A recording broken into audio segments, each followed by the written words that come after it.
कराची के बाद रुक करेंगे लाहौर का, जहां मोटरसाइकिलों पर सवार 6 रुकनी डकैत गैंग ने पुलिस को चकरा कर रख दिया। चंद घंटे में 4 मोटरसाइकिलें, 4 मोबाइल फोन्स और अस्पताल में घुसकर 8 अफराद को लूट लिया। वारदातों की सीसीटीवी फुटेज मंजर आम पर आ गई है। मजीद जानते हैं डॉन न्यूज़ के नुमाइंदे वसीम रियाज से। वसीम, बताएगा इन वारदातों से मुतालिक क्या मालूमात हैं आपके पास, और जो सीसीटीवी फुटेज मौसूल हुई है क्या उसको मद्देनजर रखकर कोई कार्रवाई अमल में लाई गई?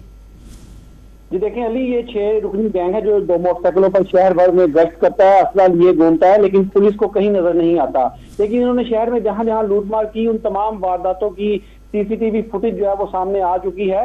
बिला खौफ ये गैंग जो है ये वारदातें करता है। सबसे पहले इन्होंने रावी रोड पर जो है वो एक शहरी से मोटरसाइकिल जो है वो गन पॉइंट पर छीनी। उसके बाद एक बालटाउन के इलाका में ये लोग गए और 3 मोटरसाइकिलें वहां से जो है वो उड़ा कर ले गए। इसी तरह इस गैंग ने उसके बाद शादरा 25 नंबर स्टाफ का जो है वो रुक किया और वहां निजी अस्पताल में दाखिल हुए, जहां इन डाकुओं ने 8 अफराद को, जिनमें जो मरीज हैं वो भी शामिल थे और जो अस्पताल का क्लिनिक का स्टाफ है वो भी मौजूद था, इनको असले के जोर पर यरगमाल बनाकर इनसे नकदी, मोबाइल फोन और दीगर सामान जो है वो लूटा। और जो फुटेज सामने आई है इसमें ये भी देखा जा सकता है कि डाकू अस्पताल में मरीजों का खाना भी खाते नजर आते हैं। इस हवाले से अफसरान का कहना है कि तमाम वारदातों का मुकदमा जो है वो दर्ज किए जा चुके हैं। ये डाकू ना सिर्फ लाहौर में मोटरसाइकिल सवार 6 रुकनी डकैत गैंग ने पुलिस को चकरा कर रख दिया। मैं आगाह कर रहे थे वसीम रियाज, बहुत शुक्रिया आपका।